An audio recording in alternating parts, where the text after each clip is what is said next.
Livro escrito por Moisés, capítulo 8, Deuteronômio, versículos 5 a 19.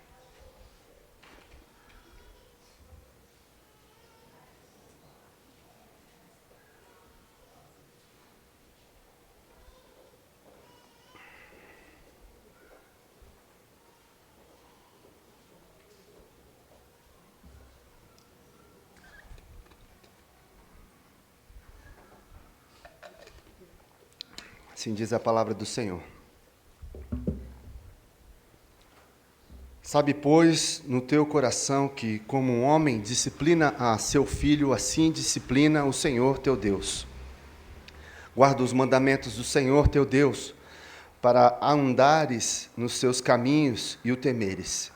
Porque o Senhor teu Deus te faz entrar numa boa terra, terra de ribeiros, de águas, de fontes, de mananciais profundos que saem dos vales e das montanhas, terra de trigo e cevada, de vides, figueiras e romeiras, terra de oliveiras, de azeite e mel, terra em que comerás o pão sem escassez, e nada te faltará nela, terra cujas pedras são ferro e de cujos montes cavarás o cobre.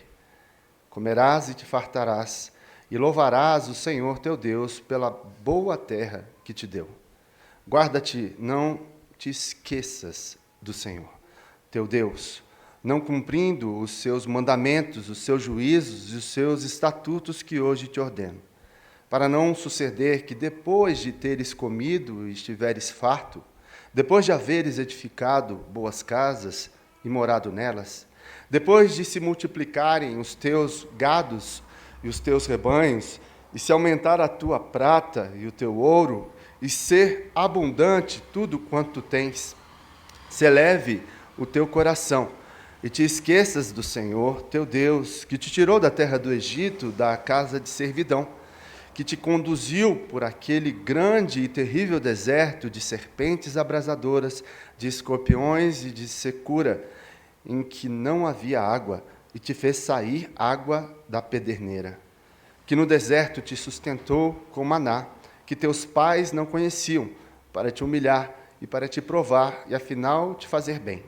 Não digas, pois, no teu coração, a minha força e o poder do meu braço me adquiriram estas riquezas.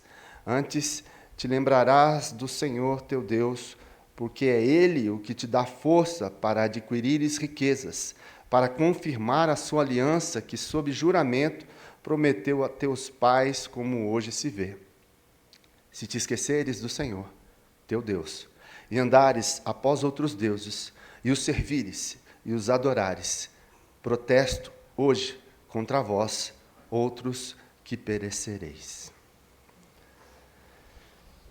Meus queridos, nós temos falado aos domingos sobre os nossos porquês para Deus, né? Todos nós temos os porquês, e temos vivido em dias, né, nós sabemos, difíceis, dias em que nós muitas vezes não entendemos a vontade de Deus para nós, os planos, às vezes fica confuso algo que acontece sobre nós por alguma necessidade, por alguma notícia que nós recebemos, seja ela em qualquer âmbito.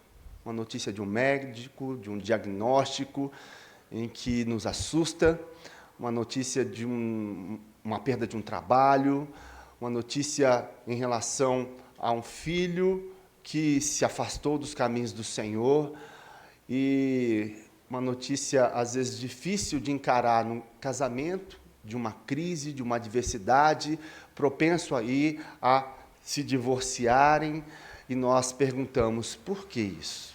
Por que Deus? Por que Deus está acontecendo isso comigo? Né? Às vezes, logo eu, o que eu fiz de errado? A pergunta, muitas vezes, que não cala, né? Onde eu errei? Você já fez essa pergunta para Deus?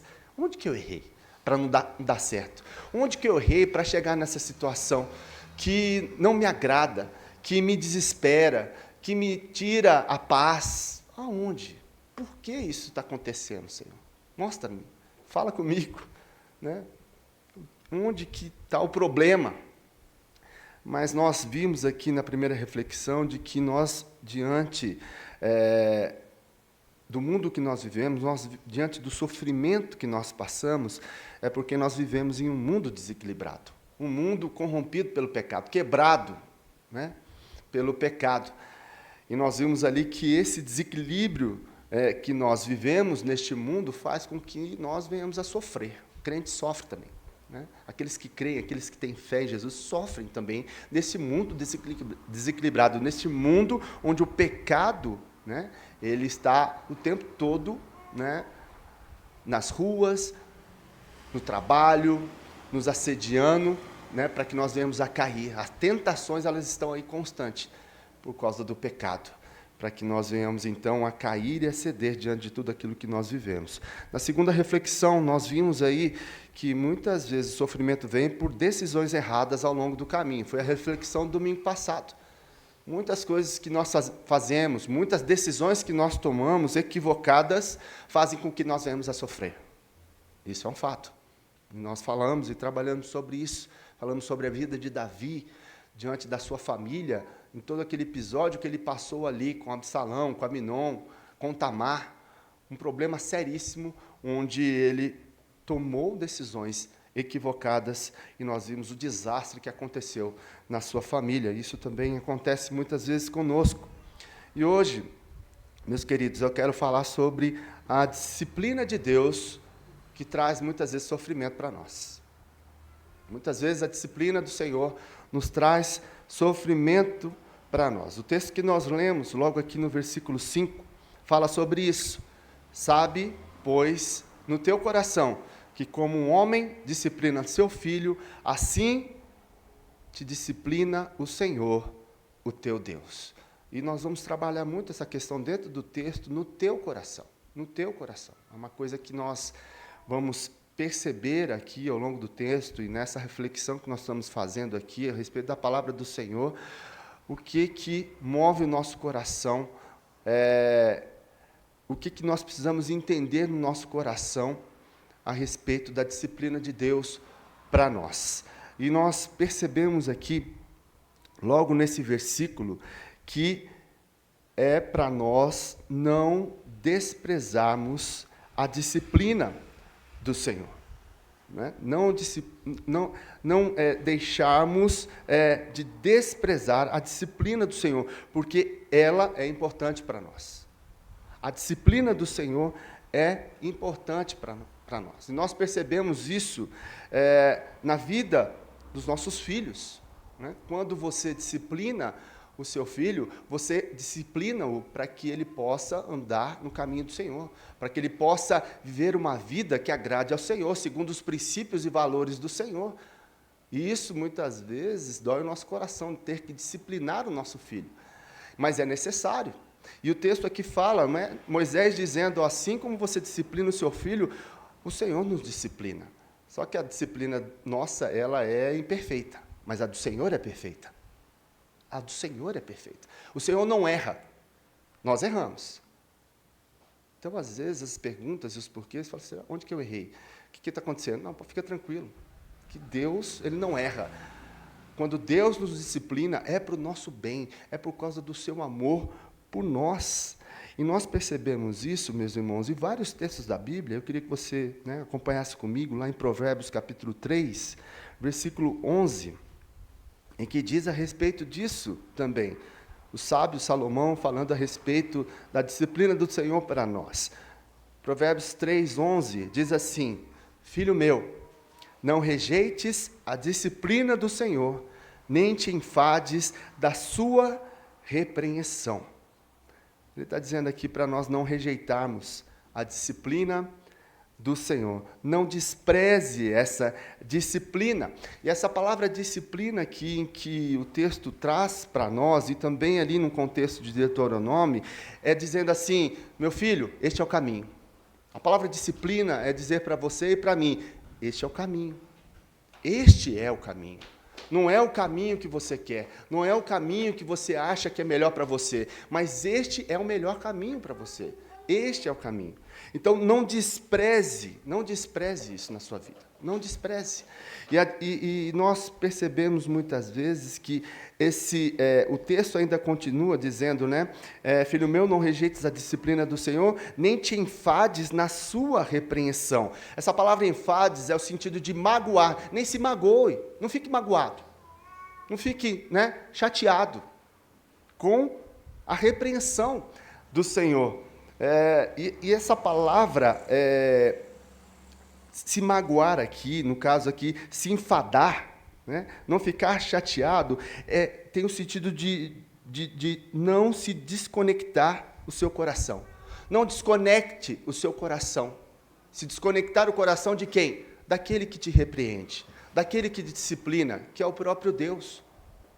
E a palavra repreensão aqui tem o sentido de trazer à tona o erro. Todas as vezes que Deus nos repreende, Ele quer trazer o nosso erro à tona. Porque muitas vezes nós não achamos que estamos errando. Passa batido. E a disciplina de Deus para nós, a repreensão é para justamente trazer aquilo que você faz de errado, aquilo que você fala que não agrada ao Senhor, as suas atitudes. Então Deus traz à tona, para que você veja, enxergue os caminhos que você tem andado, aquilo que você tem vivido, como que você tem vivido. Então o Senhor te repreende, Ele traz à tona. Então não se magoe com Deus por causa disso. Tem muita gente que vira as costas para Deus. O que Deus está fazendo com a minha vida é um absurdo. Então se afasta da comunhão com Deus. Para de orar, para de ler a Bíblia, para de congregar, porque ele está chateado com Deus. Está chateado com Deus. E muitas vezes Deus usa pessoas para nos disciplinar também. Deus usa de várias formas. E quando nós vemos essa repreensão vinda de pessoas, o que acontece? Qual que é o que está automatizado dentro de nós quando nós somos repreendidos? Nós temos a tendência de desconectarmos das pessoas, não é verdade? Quando uma pessoa te repreende e aquilo mexe com você, né? E a repreensão ela é verdadeira, né? Ela é fatual. E, às vezes, a gente coloca essas pessoas na geladeira. A gente não quer mais saber dela. E, às vezes, essas pessoas estão falando a verdade. Elas nos repreendem por uma verdade. Às vezes, não. Né? Às vezes, nós somos repreendidos erroneamente. A pessoa nos repreendeu, mas não era, de fato, aquilo que era para acontecer. Não era, de fato, aquilo que estava acontecendo comigo. Então, nós temos que avaliar isso. Mas, muitas vezes, quando nós somos repreendidos da maneira certa, corretamente, e nós não aceitamos, nós nos desconectamos com as pessoas. Assim é com Deus. Só que Deus é perfeito, Deus não erra com a gente, né? Deus é perfeito. E, no fritar dos ovos, a gente acaba se afastando de Deus por sua repreensão para conosco. Então, ele está dizendo assim, não se desconecte o seu coração. Né, diante daquilo que Deus está trazendo à tona, porque o nosso Deus é um Deus que traz todo o erro, todo o pecado na luz, porque o nosso Deus é um Deus do quê? Da luz. Deus não trabalha nas trevas, quem trabalha nas trevas é Satanás, né? Na escuridão, debaixo do tapete, é ele que trabalha, mas Deus não, Deus traz a luz. A palavra do Senhor fala que tudo aquilo que está encoberto vai ser o quê? Revelado. Vai ser trazido à luz. E o Senhor nos ama, nós somos os seus filhos. E tudo aquilo que está errado, não está em conformidade com a sua palavra, Ele vai trazer à luz. E Ele vai nos repreender. Não se magoe com Deus, porque o que Ele está fazendo com você e comigo é bênção. É bênção. É bom para nós. Jesus está nos melhorando, está trabalhando de nós, como bom jardineiro, nos podando, trazendo à luz aquilo que precisa ser tratado. Porque tudo aquilo que vai à luz é para ser tratado. Quando a gente deixa escondido é porque a gente não quer tratar, a gente não quer mexer com aquilo. Deixa escondido lá. Né? Pecado é gostoso. Se não fosse gostoso, a gente não fazia, meus irmãos. Ele alimenta a nossa carne. E nós temos que, então, diante disso, meus irmãos, ter o nosso coração aberto para a disciplina do Senhor, para a repreensão do Senhor. E o texto continua, né? Tem um texto ainda que fala a respeito disso, dessa repreensão. O texto continua, versículo 12, né? Vamos lá. Porque o Senhor repreende a quem ama, assim como o pai ao filho, a quem quer bem. Está vendo a repreensão de Deus para conosco? É uma repreensão de amor. É uma repreensão de amor. Preste bem atenção nisso que eu vou falar para você. Deus não nos disciplina na ira. Deus não nos disciplina na ira. Ele nos disciplina no amor. Guardou? Nós, como pais, muitas vezes disciplinamos os nossos filhos na ira. Quantos não foram disciplinados na ira? Ainda mais os mais antigos aqui, né? Quantas vezes você não apanhou do seu pai e de sua mãe na ira? Né? Quantas vezes? Hoje a geração de pais está mais tranquila, né? Está mais no falar, né? Está mais tranquila.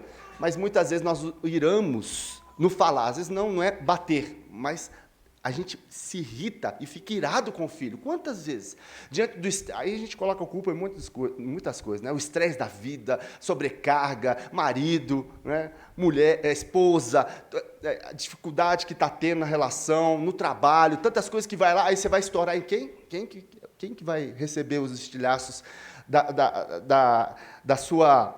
do seu cansaço de receber tantas coisas na vida? É aqueles que estão mais próximos de você. E, geralmente, na correção do filho, tudo aquilo que você não pode falar para o chefe, está aqui na garganta, você vai aonde? No filho, ou no marido, ou na esposa, naqueles que estão ao seu redor. Então, nós devemos tomar muito cuidado com isso, porque nós devemos fazer e disciplinar os nossos filhos em amor. Aqueles que são os nossos irmãos na fé, os nossos cônjuges, é repreender em amor, em amor. É isso que nós devemos fazer, e muitas vezes nós nos esquecemos disso. Palavras que realmente exalam o amor pelas pessoas. Nós precisamos disso. Nós precisamos ter o nosso coração sensível diante desses momentos para nós repreendermos em amor, assim como Deus faz conosco. Esse é o cuidado que nós devemos ter. Na nossa fala, diante das situações difíceis, diante das adversidades, diante de relacionamentos truncados e complicados, relacionamentos já desgastados, nós precisamos viver o amor. Nós precisamos amar uns aos outros. É isso que a Bíblia fala. Amar a Deus sobre todas as coisas e amar o próximo como a ti mesmo, em todas as circunstâncias. Isso é difícil, muitas vezes. Isso é difícil. Mas nós devemos entender que o Senhor nos repreende porque Ele nos ama. Assim como um pai ao filho a quem Ele quer bem. Então, o Senhor nos quer bem. Assim como você quer seu filho bem, Deus quer. Né? Então, a gente tem que entender isso. Só que a correção, a disciplina do Senhor, ela é boa, ela é perfeita, ela é feita em amor. E que possamos também amar e corrigir em amor os nossos filhos, repreender em amor os nossos irmãos, os nossos cônjuges, para a glória de Deus. Um outro texto que fala sobre isso é Apocalipse capítulo 3, versículo 19. Olha o que ele diz, Apocalipse capítulo 3, versículo 19. Diz assim: eu repreendo e disciplino a quantos amo. Sê, pois, zeloso e arrependa-te. Isso aqui é Jesus falando à igreja de Laodiceia, a sua noiva, aquele povo que ele morreu pela igreja. Ele está dizendo assim: eu repreendo e disciplino, porque eu amo vocês. Porque se eu não amasse, eu não ia fazer isso. O fato de Deus nos disciplinar é porque Ele nos ama. Porque se nós não estamos sofrendo disciplina do Senhor, está alguma coisa errada. Você tem que rever aí se você é filho de Deus mesmo. Porque aqueles que não são filhos de Deus, Ele não vai disciplinar. Deus não vai disciplinar aqueles que não são seus filhos. Porque o próprio pecado, a própria ação de Satanás sobre a vida dessas pessoas que não são filhas de Deus, já está sobre eles. Mas a disciplina do Senhor vem sobre os seus filhos, porque Ele ama os seus filhos. Ele ama e cuida dos seus filhos. Então, portanto, seja zeloso e arrependa-te diante daquilo que Deus tem falado para você fazer conforme a tua vontade, obedecer a sua palavra. É isso que o Senhor trata para conosco.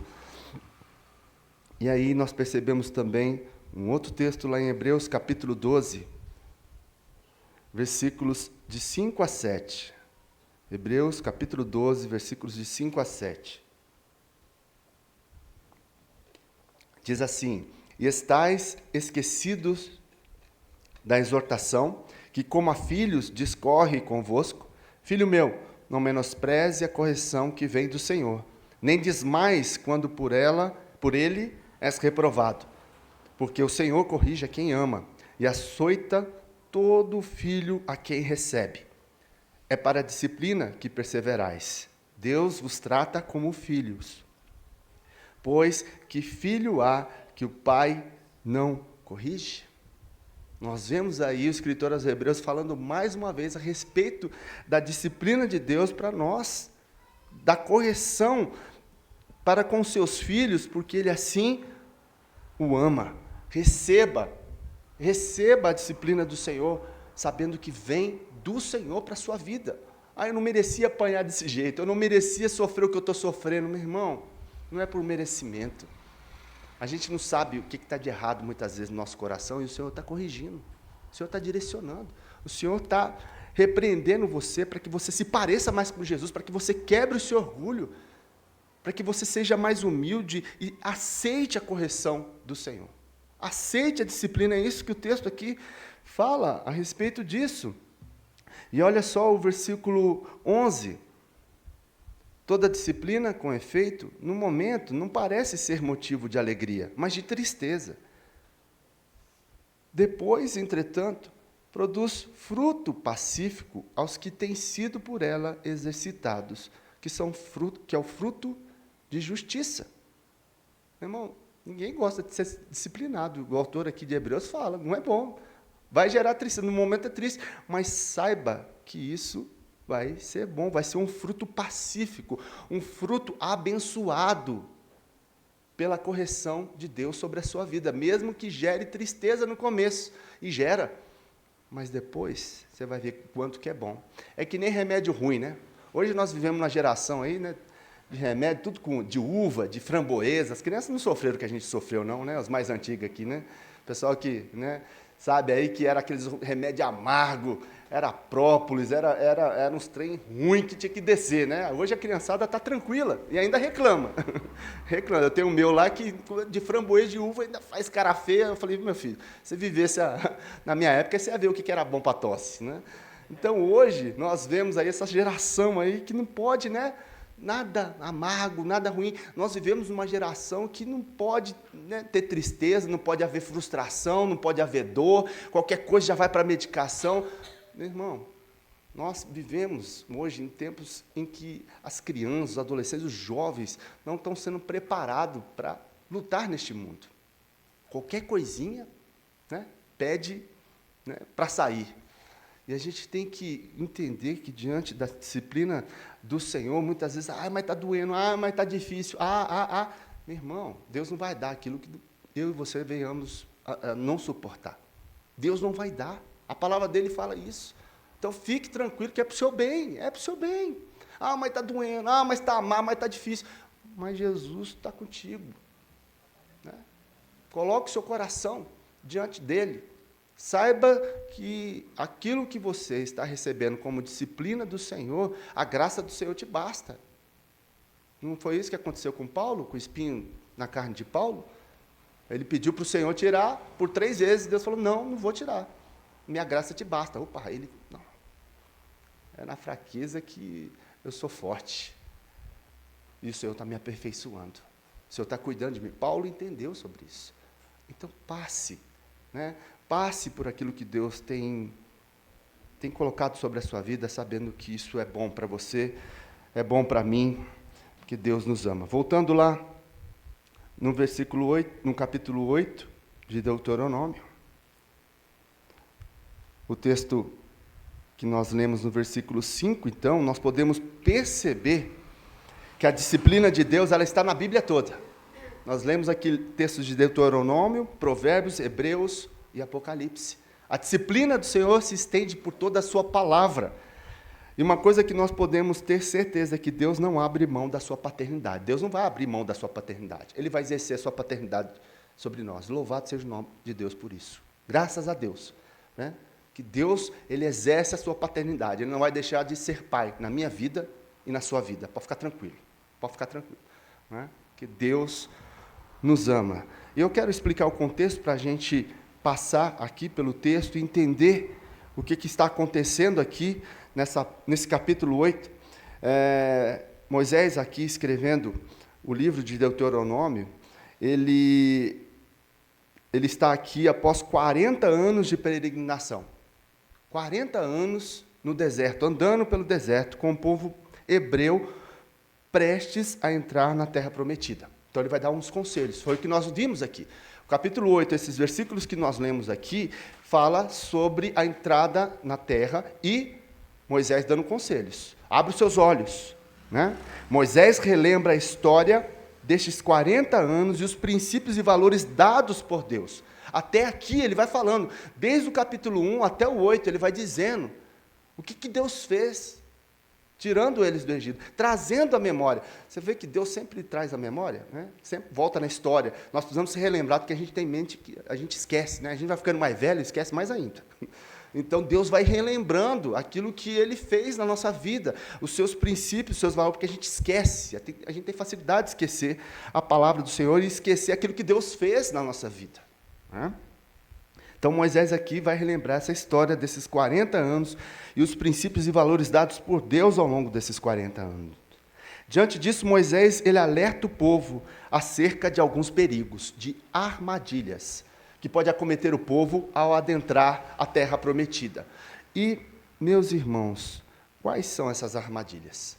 No texto, existem 3 armadilhas que eu quero compartilhar com os irmãos aqui, a respeito do que Moisés está dizendo em relação a essas armadilhas do coração. Você lembra aqui no início que eu falei a respeito do versículo 5, no teu coração?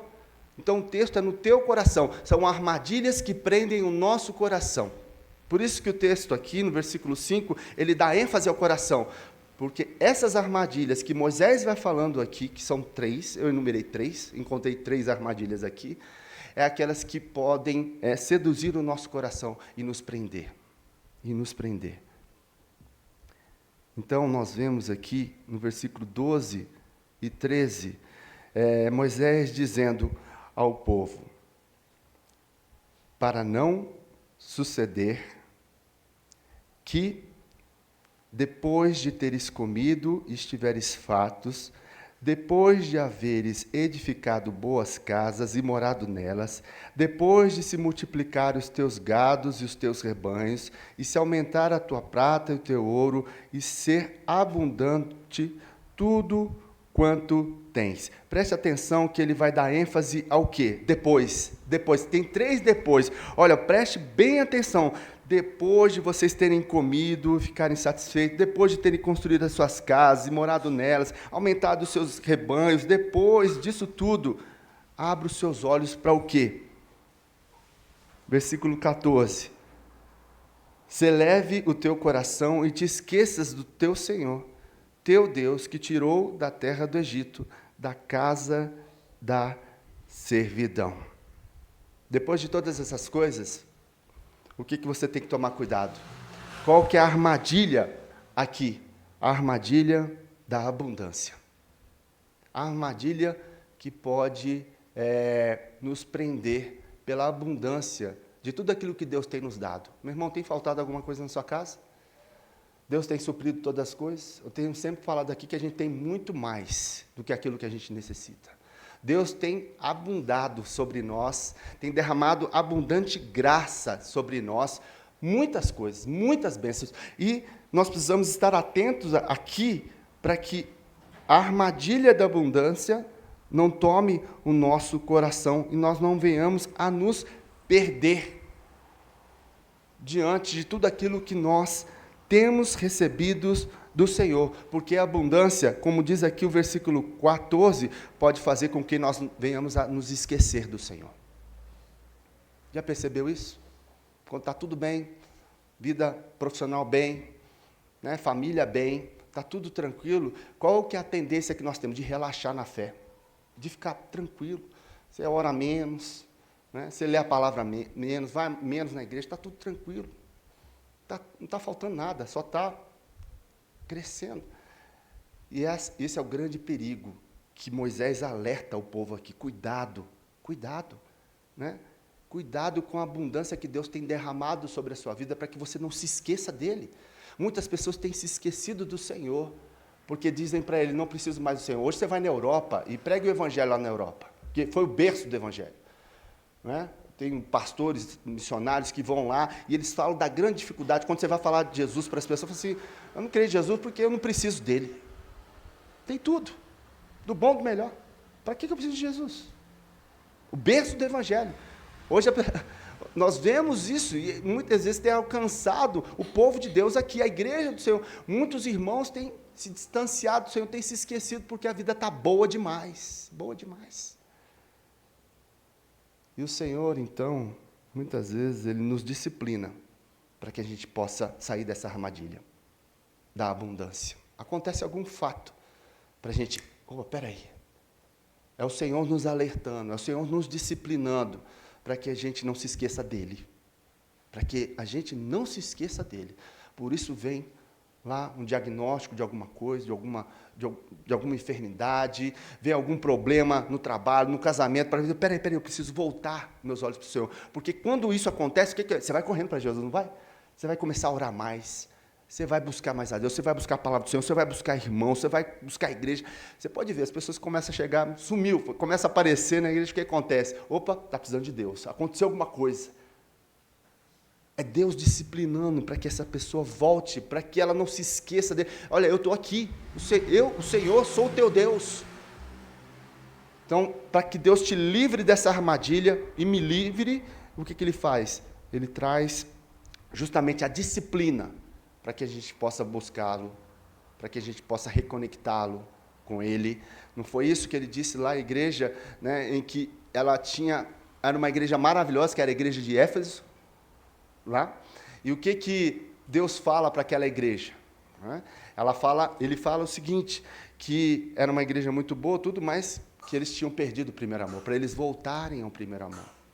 Voltar ao primeiro amor. E é muitas vezes a necessidade que nós temos de voltar ao primeiro amor, de como você se converteu, como você era fervoroso na oração, como que você buscava a Deus, como que você estava sensível à sua voz, como você estava, né, firme na presença do Senhor, buscando o Senhor, trazendo pessoas para ouvir de Jesus. Isso foi se perdendo, você foi esfriando, você foi se esquecendo do Senhor, porque a vida tomou outros rumos e não preciso mais tanto do Senhor. E Moisés dizendo, não se esqueça do Senhor. Cuidado com essa armadilha de abundância. Nós percebemos que os desertos da vida nos trazem mais para perto do Senhor. O que aconteceu com a vida de Davi? Davi, ele não se perdeu nos desertos. Ele se perdeu aonde? Nos palácios. No deserto, você vê o tanto de salmos que Davi escreveu, foi onde que ele estava? No deserto. No deserto. Nos palácios, ele não escreveu quase nenhum salmo. Mas no momento difícil, então Davi se perdeu nos palácios. E é o que a gente tem que estar sempre atento a isso. O texto continua, versículo 17. Não digas, pois, no teu coração, a minha força e o poder do meu braço me adquiriram estas riquezas. Antes te lembrarás do Senhor teu Deus, porque é Ele o que dá força para adquirires riquezas, para confirmar a sua aliança, que sob juramento prometeu a teus pais, como hoje se vê. Como hoje se vê. A segunda armadilha, meus irmãos, é a armadilha da ingratidão. A armadilha da ingratidão. Como nós temos a tendência de sermos ingratos para com Deus. Porque o que o texto está dizendo aqui, né, é que muitas vezes a riqueza que eu tenho foi conquistada por mim, não foi Deus que deu. A faculdade foi pelo meu esforço. Tudo que tenho, né, foi suor. E a gente se esquece que foi Deus que deu tudo. Porque se Deus não te desse inteligência, você não ia conseguir fazer uma faculdade, meu irmão. Se Deus não te desse coragem, você não ia conseguir chegar até o fim. É Deus que nos dá tudo. É Deus que faz com que os nossos caminhos sejam aplainados para que nós venhamos alcançar os objetivos que nós temos diante de Deus, para a glória de Deus, para que o nome de Deus seja glorificado. E quando você alcança, você fala, não, foi eu. Foi a minha inteligência. foi o meu esforço. É isso que Moisés está dizendo assim, ó, não digas isso. Não digas isso no teu coração. Mais uma vez ele fala, está vendo? No teu coração, versículo 17. Cuidado com o teu coração, para você não ser ingrato, para você dar a glória a quem deve ser dada a glória. Foi Deus, foi o Senhor. Né? Às vezes eu fico vendo as entrevistas de jogador no final de jogo, né? E eles agradecendo a Deus pela vitória, né? Não, foi Deus, louvado seja Deus, né? A gente vê os irmãos ali louvando, agradecendo a Deus por aquele momento, um momento interessante, oportuno para falar também de Jesus, reconhecendo que a glória deve ser dada a Ele. Então, tudo que eu fiz, tudo que eu faço, tudo que eu tenho, é para a glória de Deus. Louvado seja o nome do Senhor. E muitas vezes nós nos esquecemos de dar a glória para Ele, de sermos gratos ao Senhor. Nós vivemos numa geração de ingratidão. Você não fez mais que obrigação. As palavras nas bocas das crianças não tem nem mais por favor. Nem mais por favor. Não existe mais isso. Se perdeu isso, é obrigação sua fazer isso. É obrigação dos pais fazer isso. E hoje é o que acontece na nossa geração. E nós precisamos ensinar as crianças, os adolescentes, a serem gratos. Gratos por tudo aquilo que elas recebem de Deus. Há uma síndrome, há algo endêmico na nossa geração, que é a ingratidão. É a ingratidão. Quantas pessoas são ingratas? Nós convivemos com pessoas ingratas, e muitas vezes nós somos ingratos. E aquilo contagia, né? Não sei você, eu não consigo, assim, eu tenho uma dificuldade muito grande de conviver com pessoas ingratas. Né? Tem tudo bom do melhor, tá tudo, acontece alguma coisinha, não tem gratidão no coração. Tenha gratidão por aqueles que passaram na sua vida, por aqueles que Deus usou na sua vida. Gratidão pelas pessoas, gratidão por Deus usar aquelas pessoas na sua vida. Honre-as, honre a Deus, seja grato. É isso que Moisés está dizendo. Cuidado com essa armadilha no coração da ingratidão. Não seja ingrato. Saiba que a disciplina do Senhor é para que você tenha um coração grato. É para que você tenha um coração grato. Às vezes Deus está te tirando dessa armadilha. E está trazendo situações para que você venha a ser grato a Ele. Para que você reconsidere os seus caminhos. E diga, peraí, não, peraí. Louvado seja o nome do Senhor. Não é isso? Não é essa a oração de Abacuque? Mesmo que falte tudo, o nome do Senhor vai ser glorificado. Não importa. Não importa. Louvado seja o Senhor. Não foi isso que Jó disse? Deus deu, Deus tomou. Louvado seja o nome do Senhor. É Deus no controle. Nós vimos o que aconteceu com Jó na vida dele. Né? Antes eu conhecia o Senhor de ouvir falar, mas meus olhos te veem diante de todo o sofrimento, diante de toda a disciplina de Deus. E olha que Jó não fez nada. Né? Os amigos de Jó ficaram lá os 7 primeiros dias na benção, quietinho. Mas depois começaram a falar, Jó, qual que foi o pecado? Não vou mentir pecado não, gente. É a disciplina de Deus sobre a minha vida, porque Ele quer que eu tenha um coração reto, íntegro. Foi difícil para Jó entender aquilo lá. Deus trabalhando, Deus disciplinando, não é porque Ele fez alguma coisa. Eu quero deixar muito claro isso, porque às vezes a disciplina de Deus na nossa vida não é porque a gente fez alguma coisa. É para Ele nos livrar dessas armadilhas. Antes da gente cair na armadilha, Deus, Ele nos disciplina. Deu para entender isso? Às vezes a gente pensa que é porque eu caí na armadilha, já estou na armadilha, Deus me disciplina. Também. Mas muitas vezes você está perto da armadilha e Jesus, então, Ele te disciplina. Ele te tira para que você não venha cair na armadilha. Isso acontece também. Na maioria das vezes, nós somos disciplinados por Deus, não é porque nós cometemos algum pecado contra Deus, nesse sentido, mas é porque nós estamos próximos da armadilha e o Senhor quer nos tirar dela. O Senhor não quer que nós venhamos a cair. E Ele nos orienta. E muitas vezes a gente é orientado, disciplinado por Deus, mas a gente continua, e o nosso coração continua querendo cair na armadilha. Aí você cai na armadilha. Aí a mão de Deus pesa mais sobre você, porque você é filho, Deus não vai te deixar lá, não. Ser consumido pela armadilha. Ele vai te tirar, mas vai doer mais ainda. Então, tenha um coração grato ao Senhor. Se afaste dessas armadilhas, entendendo que a disciplina do Senhor é para isso. Tenha um coração grato.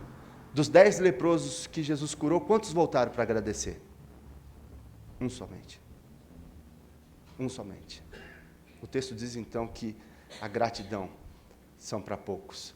E que eu e você tenhamos esse coração, como esse leproso tinha? De agradecer, de voltar para agradecer ao Senhor por tudo aquilo que Ele tem feito em nossas vidas. Terceira e última armadilha, versículo 19.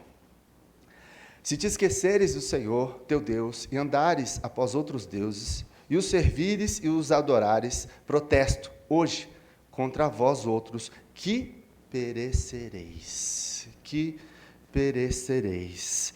A armadilha, né, de ídolos da cultura. Moisés está falando aqui a respeito de ídolos, de outros deuses, que não é o Deus verdadeiro, o Deus de Israel. Então, se você se esqueceres do Senhor e andar, você esquece e ainda anda após outros deuses, se inclina diante de outros deuses, você vai perecer. E quais são os deuses da nossa cultura hoje? Quais são os deuses da nossa cultura? Dinheiro, sexo. Há tantos deuses hoje que movem o nosso coração, beleza.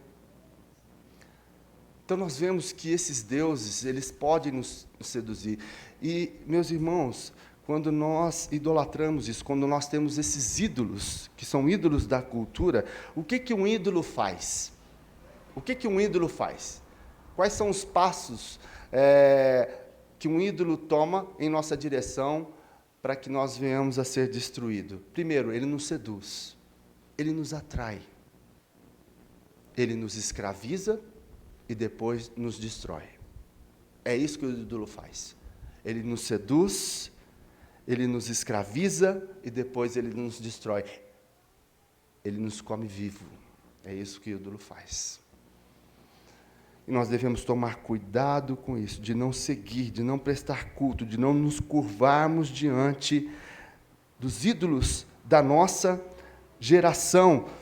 Poder, dinheiro, tudo aquilo que nós achamos que não é suficiente para nós queremos mais. Tome cuidado com isso. João Calvino diz algo interessante em relação a isso. Ele diz que o nosso coração é uma fábrica de ídolos. Nós temos a tendência de fabricar ídolos constantemente, de colocar no lugar de Deus aquilo que não funciona, aquilo que é vão, aquilo que vai nos destruir. Essa é a armadilha que Satanás quer que nós venhamos a cair. A armadilha dos ídolos da nossa cultura, e algo que nós devemos tomar muito cuidado quanto àquilo que nós estamos vivendo diante deste mundo, que tem a intencionalidade, né, em todo momento, de nos afastar de Deus, de gerar ídolos no nosso coração. Essa é a cultura que nós vivemos. E quais são as liturgias da cultura? Onde que estão as liturgias na cultura? Instagram, TikTok, conversas no trabalho, várias liturgias culturais que muitas vezes nós estamos vendo e que aquilo vai fazendo de nós, vai criando em nós um hábito, porque você vai assistindo, você vai participando dessas liturgias culturais em que Deus não está presente, que o mundo deste século são os seus ídolos, e aí você cria esses hábitos, e você se torna parte daquela tribo, você se torna parte daquelas pessoas que falam a mesma coisa, e que não glorificam o nome de Deus. O ídolo faz isso. E é um ciclo, onde você, então, se alimenta das liturgias culturais, daquilo que nós somos influenciados por este mundo mau, que jaz no maligno, que quer nos destruir, esses ídolos que são postos em nossos corações, que nós abrimos para que, então, nós venhamos a ser seduzidos por eles, atraídos por eles, escravizados por ele, e assim ele nos mata, ele destrói a nossa vida, e destrói aqueles que estão ao nosso redor. Quando nós somos destruídos, destrói aqueles também que estão ao nosso redor. Tome cuidado com isso. O que nós precisamos, diante desse processo de deformação não intencional que nós vivemos neste mundo? Nós precisamos, então, ter um processo de transformação intencional. E qual que é esse processo? Práticas espirituais. No lugar aí de liturgias culturais que nós servimos ao longo da semana, que eu e você possamos ter práticas espirituais de leitura da palavra, oração. Meu irmão, eu vou bater isso todo domingo, porque nós já temos as liturgias culturais que nós seguimos, e somos muitas vezes influenciados por ela. E nós precisamos, então, diante deste mundo, dessas liturgias culturais que nós somos impactados, nós precisamos nos desintoxicar. E como é que nós nos desintoxicamos? Pelas práticas espirituais. Leitura da palavra, oração, comunhão com os irmãos. Isso nós precisamos exercer para que nós venhamos a ser fortalecidos, para que nós venhamos a ter novos hábitos, hábitos saudáveis. E assim, diante desses hábitos saudáveis, nós teremos amigos espirituais, não é amigo de espírito, não, amigos que são tementes a Deus, que servem a Deus, que vão estar em comunhão conosco, para que assim nós possamos praticar espiritualmente aquilo que o Senhor nos quer que nós venhamos a fazer. É um ciclo também. Práticas espirituais vão gerar em nós novos hábitos, uma nova pessoa em Cristo a cada dia, e nós teremos, então, amigos espirituais que nos ajudarão nesse processo, nessa caminhada com Cristo. Esse é o ciclo que nós devemos fazer. E essa transformação, ela é intencional, uma intenção minha e sua. Eu preciso fazer isso, você precisa fazer isso. Para que os ídolos do coração, para que os ídolos que podem tomar o seu coração sejam destruídos todos os dias da nossa vida. Todos os dias da nossa vida, pois nós sabemos que o diabo, ele veio para roubar, matar, destruir. Esse é o mal. É isso que ele quer colocar no coração. E Moisés fecha com chave de ouro essa terceira armadilha. E muitas vezes a disciplina do Senhor vem porque nós estamos nessa armadilha. Ou estamos próximo dela, de termos ídolos no coração. Então, o Senhor nos disciplina. Ele fala, não é por esse caminho. Não é. Então, ele tira você de lá, por algum motivo, por alguma situação, para que você não caia nessa armadilha, para que o seu coração não seja seduzido nessa armadilha. E se você já tem ídolos e caiu nessa armadilha, o Senhor te disciplina. Ele quer que você volte. A disciplina ela vem antes e vem durante, né, e depois desse processo, se o seu coração já está ali. É isso que o Senhor faz conosco, porque Ele nos ama. Porque Ele nos ama. Eu queria concluir, diante do que nós vimos aqui, 3 pontos, para que a gente possa, então, recapitular o que foi dito aqui e possamos colocar em prática. Primeiro, se existe a possibilidade de sofrimento decorrente do amor e cuidar de Deus para com a sua vida. Não é uma afirmação. Existe a possibilidade do sofrimento decorrente do amor e cuidar de Deus para com a sua vida. Existe isso. Existe. Perceba isso. Perceba essa possibilidade que está acontecendo de sofrimento por causa do amor e do cuidado de Deus para com a sua vida. Considere isso. Considere isso. Decida cuidar do seu coração contra as armadilhas da abundância, da ingratidão e da idolatria também. Decida cuidar do teu coração contra essas armadilhas, da abundância, da ingratidão e da idolatria. E terceiro, reconheça o real perigo a respeito do que você tem vivido e faça das disciplinas espirituais como prioridade da sua vida, para que então você confie no amor de Deus em meio ao sofrimento. Cuide do seu coração. Proteja o seu coração diante dessas armadilhas, para que você possa vencer, em nome de Jesus, todas elas. Feche teus olhos. Coloque sua vida diante do Senhor.